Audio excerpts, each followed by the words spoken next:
The quiet sins, how we fall without even knowing.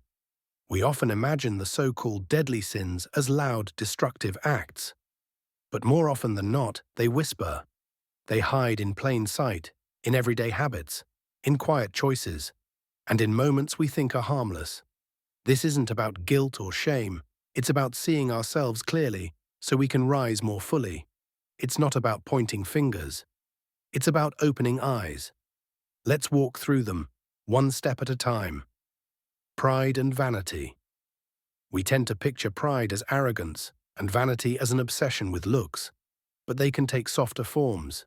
Not asking for help because we don't want to seem weak. Feeling secretly superior to someone based on how they speak, what they wear, or where they're from. Dismissing advice because I already know. Feeling offended not because someone was wrong, but because they dared to correct us. Vanity isn't just in the mirror. It's in comparing yourself to others just to feel better. It's in doing good, not for the joy, but for the attention. It's in needing to be seen to believe we matter. But there's power in humility, not the kind that shrinks you, the kind that reminds you, you don't need to prove your worth, you just need to live it. Envy doesn't always show up as bitterness. Sometimes it shows up as scrolling in silence, wishing you had what they have. The relationship, the body, the job, the spotlight. Not because you hate them, but because you're afraid you're behind. You cheer for others out loud, but inside you ask, why not me? Here's the truth envy tries to hide. Their success doesn't mean your failure. There's enough light for all of us. Your timing is different, not broken. And your chapter isn't less important just because it's quiet. Wrath, we think anger is rage. But wrath can look like silence that cuts deeper than words. Like holding a grudge for days, or years.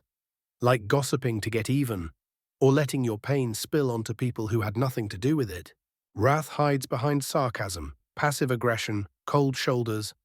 But anger, when seen and softened, becomes clarity. It can become justice. It can protect without destroying. You're allowed to feel. You're not meant to stay stuck. Peace doesn't mean you were never hurt. It means you chose not to pass the hurt on. Gluttony.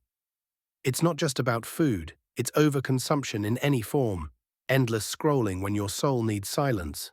Overworking when your body needs rest. Buying things to fill emotional gaps. It's reaching for more, not because you're hungry, but because you're numb. Gluttony thrives when we avoid stillness. But healing starts when we ask, what am I really trying to fill? Sometimes less is the doorway to more. More clarity, more peace, more presence. Lust. We often confuse lust with love, but lust isn't just about desire, it's about using instead of honoring.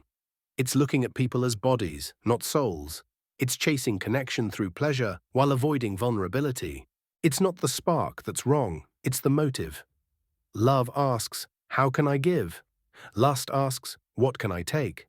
But when we see each other as whole, not just physical, when we choose connection over conquest, desire becomes sacred, and love becomes deeper than any moment.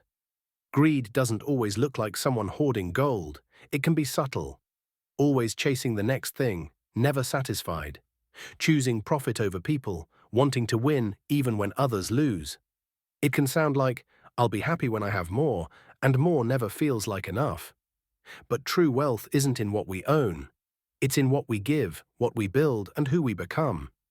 There's nothing wrong with success. But when success costs your soul, it's no longer success.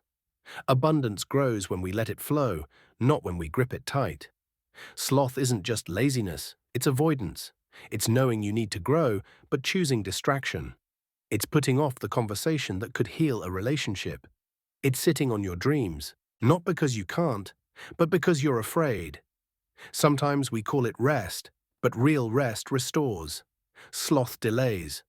We all get tired, but deep inside, we know the difference between pausing and hiding. And you weren't made to hide. You were made to build, create, show up. So here's the truth. We all fall into these patterns. It doesn't make us evil, it makes us human. The key isn't to deny them, it's to notice, to be honest, to choose better little by little. Awareness is the beginning of wisdom, and growth doesn't require perfection, only intention. So as we walk through life, let's catch the quiet sins, not to shame ourselves, but to free ourselves. Because when we rise above them, we don't just become better people, we become better lovers, better creators, better leaders, better souls.